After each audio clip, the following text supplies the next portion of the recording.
Welcome to part 2 of this Ray versus James Robinson Yes, come on! golf match over on our Golf Clubs for Cash YouTube channel. If you've missed the first part, head over to James's channel and see the first 9 holes. Do we tell him the score?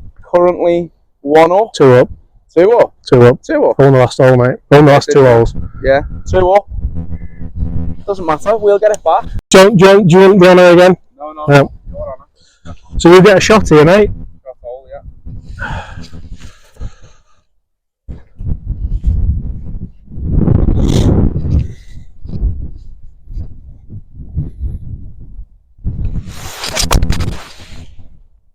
Stay there. Hello. Your club's alright, lying and everything.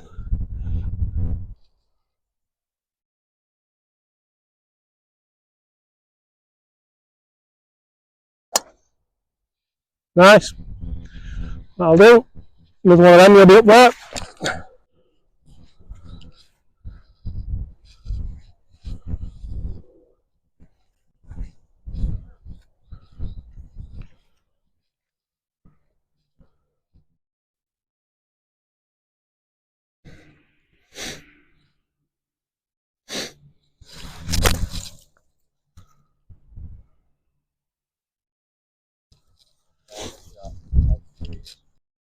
Today, James, how we playing? Distinctly average. That's probably the best shot I've hit, to be fair, all day. Yeah. I mean, I'm not one for excuses, just not playing that well. Cold as well, though, innit? No, I'm dressed appropriately, so I'm not cold at all. I've obviously got a jumper on and a fleece, and I think if you're going to cite being cold as an excuse, don't come out in a t-shirt in February, is probably what I would say. Other excuses we've had today, we've had to lend him a trolley because his trolley wasn't charged. I've given him some brand new Puma shoes out of the box because his footwear didn't look appropriate. Says that the lie angles aren't correct, and I mean... Well, that's how this all started, isn't it? I made a video for Golf Clubs for Cash, Facebook and Instagram, and you laughed at my shoes, didn't you? I didn't laugh. You can't laugh in a comment. You did laugh. I just said the loafers look terrible. And I could hear the laugh within the comment as I was reading it. But I was. At you as well, not with you. But the loafers are in the bin, aren't they? So Yeah, they've been binned. These are your money shots, aren't they?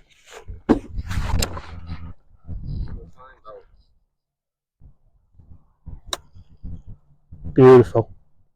Oh, just a bit short. If I was 54, that'd have been perfect, wouldn't it?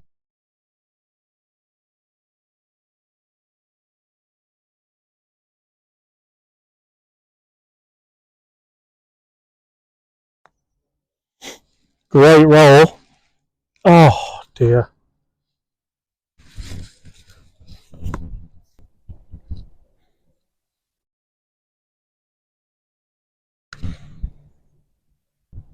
Oh, you. Yeah, get that bit. Take that one away.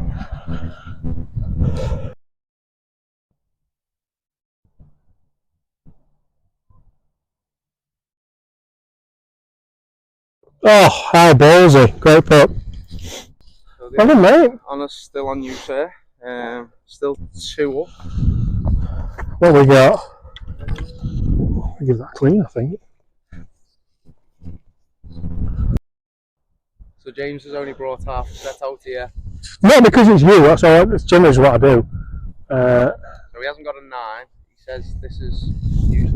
It's an 8. It's an 8.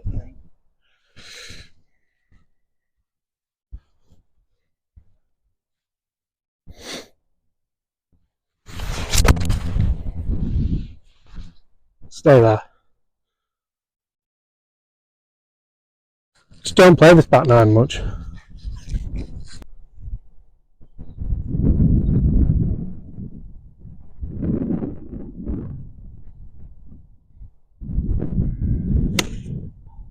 Toey. It wasn't heavy, it was toe, wasn't it? So, like, I usually come back like this. I can't believe you don't have more hybrids and stuff, to be honest. Hybrids are quite heavy. Like, Unless heads are quite you heavy. get a light one. I do struggle with hybrids. Or a 7 wood, or... So I used to have a 7 and a 9 wood in the bag, and then I started working for Golf Clubs for Cash, and just bought a brand new set of shiny Titleists. you can't help it. Yeah. It's a case of, well, ooh, that's nice, I'll swap for that, and Yeah. I'll swap for this. Yeah. We're all magpies at heart, aren't we? Yeah.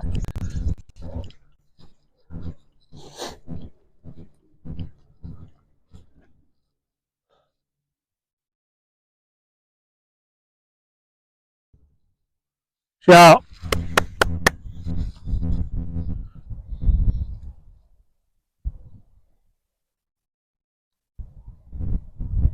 Oh, I'll tell you what a player. The putter raise.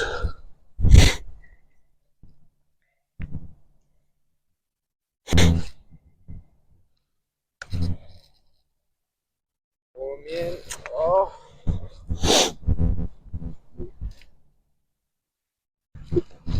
You ain't getting good on that one.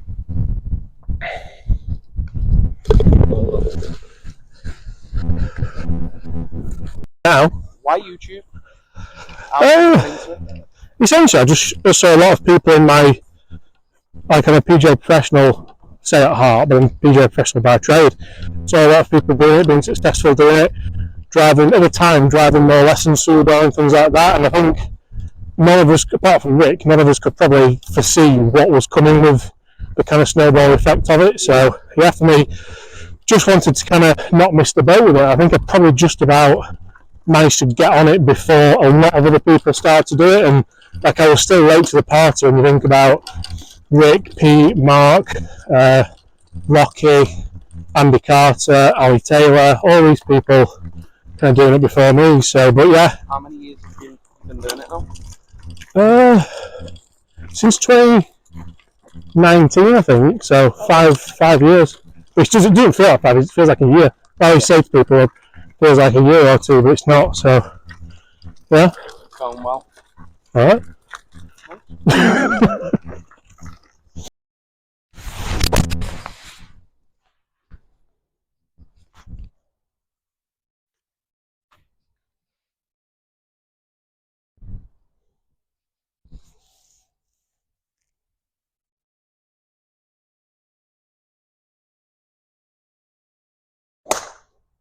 That's the right. Great shot. Well then, any shots here? No idea. You know, you must know. No idea. You must know. I thought you had the scorecard tattoo on your arm. Yeah, thought there would be. So why golf clubs for cash? So I did a couple of years in golf clubs. I think it's a HMP. No, not at all. Not at all. It's the beard. No, so I did a couple of years working in golf clubs, at golf courses, in the pro shop. It's horrible, isn't it? Yeah, I mean, it was good when I first started, and then the last couple of years, the fun just kind of seemed to get ripped out of it, and I don't know what it was. After lockdown and COVID, we had a big golf spike. Yeah. And then, I don't know, I just stopped enjoying it. I think you've got to be very careful working in your hobby, because I do that, and now I'm clutching at stuff for a hobby. Yeah. Like massively. Like I literally have a car now that's my hobby. But apart from that, and I walk the dogs. Because I used to love going golfing, and not that I don't love golf now, because I do, but it's a very different love. Whereas when I was working in pro shops as well, I was lucky enough to work in like some pretty nice ones, not as in nice as high end, but nice as in a good membership. But there's still 10% of those members that don't want to see you succeed, don't want to see you do well, just literally want you to sell them a Mars bar and basically just admit that they're better than you. And that's for me what just stopped me wanting to work in golf clubs. What I liked about working in golf clubs was the membership, to be honest. The membership in the 3 golf clubs that I worked at were really good. We got on really well, great relationship. Yeah. But politics of working in golf clubs, like when I worked in golf clubs, my priority was to try and give the members the treatment that I'd want if I was a member at a golf club. There's only so much you can do. You don't have the purse, so to speak. You can't spend money where it potentially needs spending. Yeah. You can't have any sort of influence or say really over what happens with the club. Yeah. You can only do your best for the members, and sometimes it was a drag. Like I was going home from work and I was still doing work on my laptop at home. Yeah, you're not getting paid for that, are you? I was working 6 o'clock in the morning till 6 o'clock in the evening, but I was still doing work at home at 11 o'clock at night, like on the laptop, setting up comps and Yeah. That and the other paying out comps and stuff. So the fun kind of got dragged out of it for me. So I left golf for probably 6 months. I went and worked in Specsavers for a bit as a store admin. But then, do you wear glasses? No. Can you work in Specsavers if you don't wear glasses? I was only store admin, weren't I? That's mental, though, isn't it? So I wasn't really customer. Can you work in Specsavers without wearing glasses? I work in golf and I can't play golf. So well, you're having a good go. Right, come on, what have you got, about 200? yeah. I'll place that on it. If you want, yeah. Yeah, do you want this? No. You sure? Yeah. All right. Do you want to hit the shot for me, though? Yeah, you want.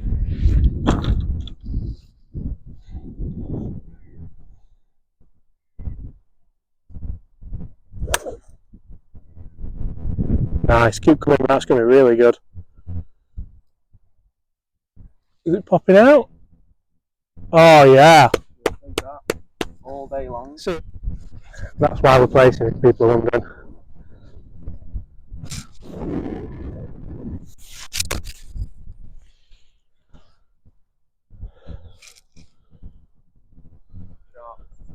I think you're still closer, aren't you? Shows how good yours was. Getting ahead of the game in YouTube before. We joined those at golf clubs for cash. Why golf clubs for cash? I'm trying to think of the competitors name, I can't remember it. To be fair, I met Murray when was it Clubhouse Golf, the other one? Yeah. Yeah. I met Murray when Golf Clubs for Cash was still quite young. There was no Warrington store, it was just Edinburgh. I think it was just setting up the Warrington store, and it kind of like realigned in what we were thinking. Like, I love reviewing golf clubs, but I also love reviewing clubs that potentially can save people money. And Murray kind of saw that and thought, well, obviously there's a lot of eyeballs on James's videos, so potentially that could work hand in hand. And I think I'm really enjoying it. I think you guys are enjoying it. I think my audience is enjoying it. So it's working really well for everybody. So, yeah, I'm for put that. I'm not worried about that. He says he's never four putted in his life. He four putted 3 holes ago.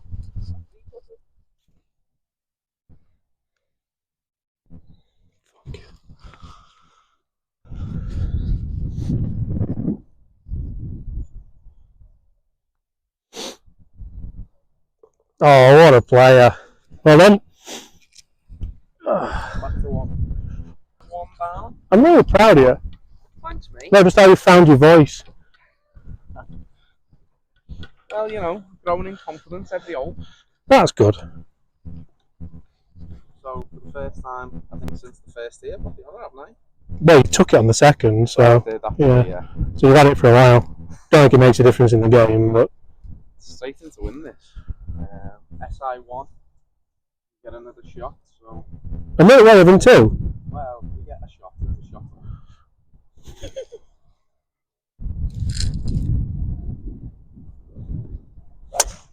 Nice. Give it a shot. Bounding down the middle.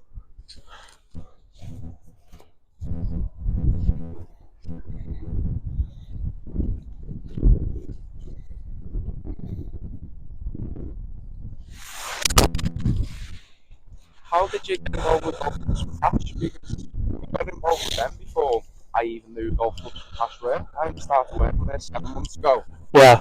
The Warrington store's only been there 18 months now. So how did you get involved? Have you got a license for that? I met Murray quite a few years ago now. I think Golf Clubs for Cash was relatively young and up and coming. It had the Edinburgh store. It was mainly online though, I think. And we just kind of got in contact. I think his values aligned very much with mine, and that I like reviewing golf clubs, but I like reviewing clubs that potentially fit everyone's budget. So, like, one video that I do might be a £600 driver with upcharge shaft. One video that I do might be a £20 driver. And sometimes it's funny because a lot of people who are watching the content will not enjoy the expensive club video, but like really enjoy the cheap video because it's more in budget. So, but then I try to kill it for everyone because there are people out there that want to spend money on them, and a lot of people don't understand that. Like, there's a few people I feel like who watch and then will comment for everyone, nobody can afford to buy this. People can. Yeah. Like some people can, and that's why I feel like you need to cater for those people as well as the people who want the budget stuff as well. So.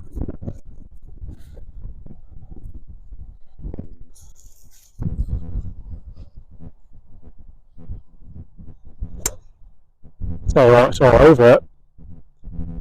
What a shot that is.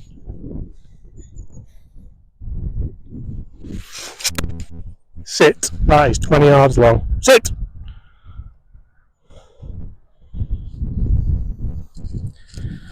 It was all over it for flag wise, wasn't it?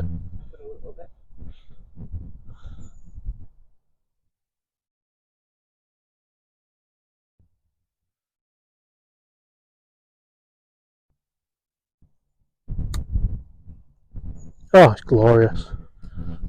Delightful.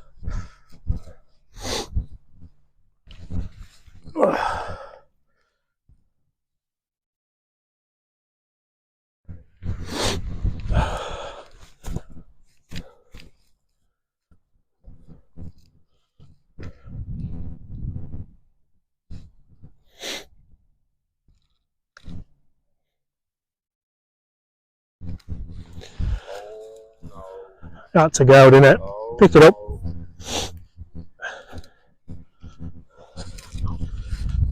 Yeah, had to go in. What's the score, James? 11, mate. Back to level? Back to level. So we're on the 14th tee. Back to all square now, James. I'm just pleased that you're talking again now. Be honest, it's nice that you've come to join us. What the beard? It's terrible, isn't it?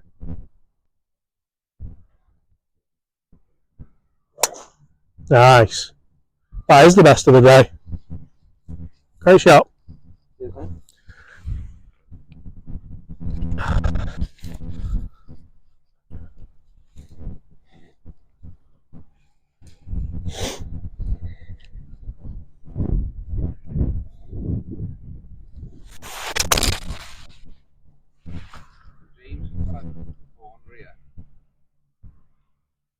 It's either really good or bad.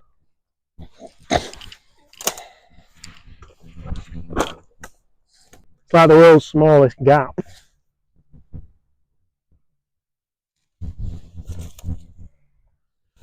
Do you think law of averages would dictate we're going to miss all those trees? Do you reckon? What would you do? No. Let's see what you've got. Thinking whether just to try and clip it low and just try. There's 3 gaps there, isn't there? Yeah. You see how chirpy you are? Makes me think I'm just not going to do it now. Yeah. See the 3 gaps. I'm not gaining much though, am I?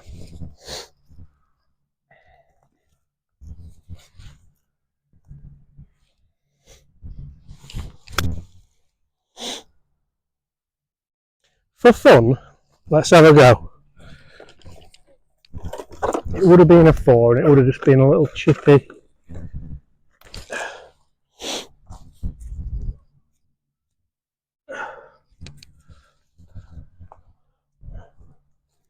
Was it here?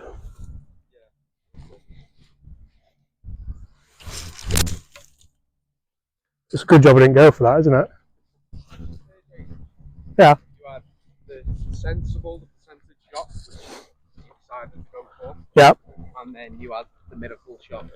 Yeah. So for new golfers, beginners, people who are trying to get into the game, and even like the 20 handicappers who want to get down, what advice would you give them about course management?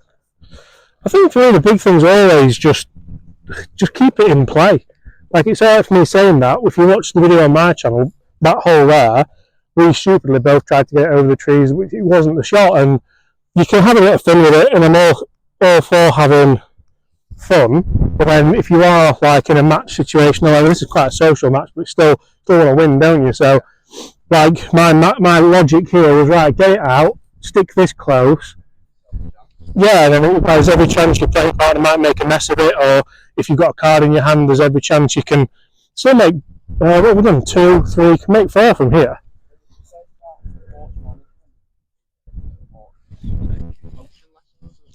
No, because you have to be able to hit it. Yeah. Like if you haven't got the technique to hit it where you want to hit it, then course management isn't really. Like strokes gained would dictate you're always better off being further down, a little bit wider. But a lot of people don't realise that. A lot of people think I'm going to hit 5-iron off the tee, which is fine if your 5-iron goes further than your drive, which for some people it does because you can strike it more consistently.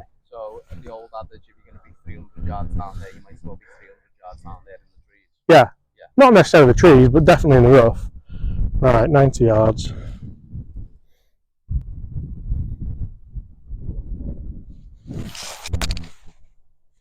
See, that feels short, because it is. I just can't get the distance with these at all.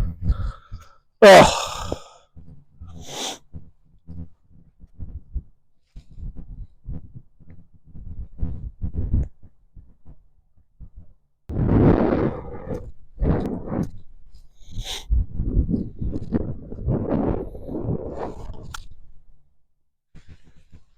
Sit. Awful flag positions John's left out for us today. Oh.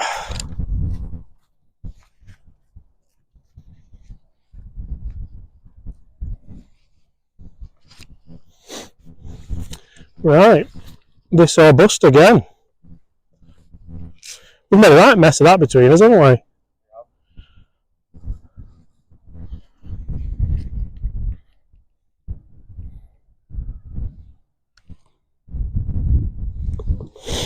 About time. 5.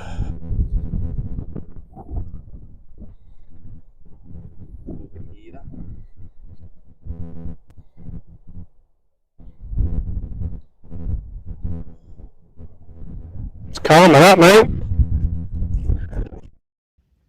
Hi everybody, so unfortunately we lost the audio for the last 2 holes, so I'll just talk you through what happened.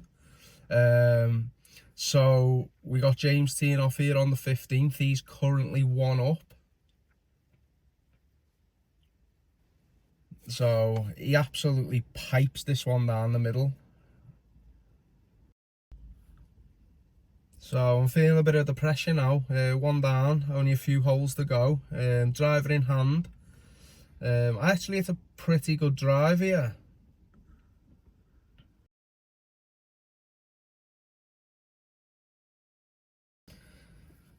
So I managed to find the middle of the fairway with me drive. Second shot, still had quite a way in, so I pulled out the 5-wood, which was a bit of a theme of this match. Driver, 5-wood wedges, that's me, that's my game. I actually hit this one pretty well, but I pull it left and leave a tricky little chip. So James also hit the fairway with his drive, I wouldn't expect anything less. Iron in hand for his second shot. Puts a great strike on this one and finds the dance floor, giving himself a birdie putt. So yeah, I left myself a tricky little chip here. I had to chip this one close really, because I didn't get a shot on this hole. And I know James was putting for birdie, so I knew the pressure was on, but I actually hit a pretty decent chip. Chipped it in there quite close. So James is in for par there. So unfortunately I missed this putt and James goes 2 up with 3 to play. 16th hole, James has got the honour. No shot on this hole for myself, and he absolutely pipes this drive. We all thought he was on the green and dancing. So after that great drive from James, the pressure's really on now. I hit a good drive, don't find the fairway, just left of the fairway in the rough, leaving a pretty difficult shot, and at this point we still think James is on the green with his drive. So I think I had about 120 yards left to the flag.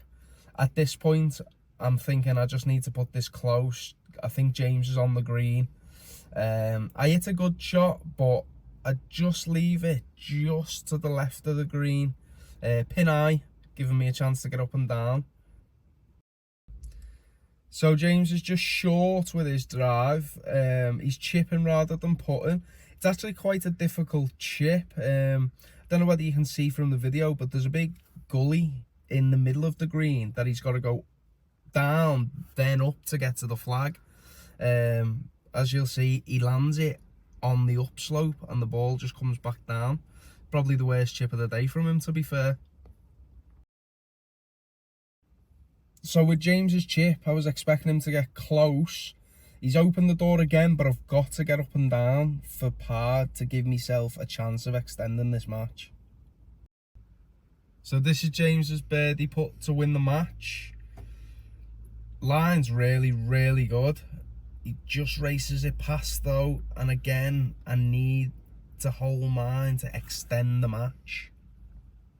So James has got this putt for par. If this goes in, I have to match it for par as well. And it does go in. So now the pressure's really on. So I've got a pressure putt here to extend the match. And I just push it and just miss it. And James's hat's off, the handshake's out. And that's it, James takes the match. I'd just like to thank James Robinson and Woolley Park for having us down to film this match. And obviously all the good work James does with Golf Clubs for Cash. Don't forget to like, subscribe, comment and share to our Golf Clubs for Cash YouTube channel and on Facebook and Instagram. And look out for more matches coming up soon. You can see on screen now one of the 2 Cleveland Huntington Beach putters we are giving away. To have the chance to win one, all you have to do is be subscribed to the channel and be following us on Instagram and comment on the James vs Ray post on there.